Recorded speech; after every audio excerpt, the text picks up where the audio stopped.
Зөв сонголт хийсэн гэж өөртөө хийсээр тэрч хүндий хөвдөрөө би ганцаараа үлдсэн.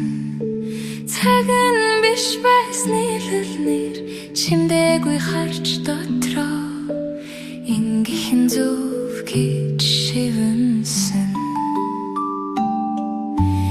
Намайг орхоогүй би өөрөө хахагахасан би өөрөө явуулсан тиймдээс илүүцсэн.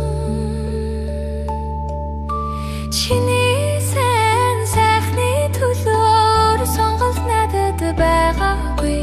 Хариу бичээгүй дуучлаарэ мэдэхгүй байсан дээр үнэн би мэдээж хэрэггүй та.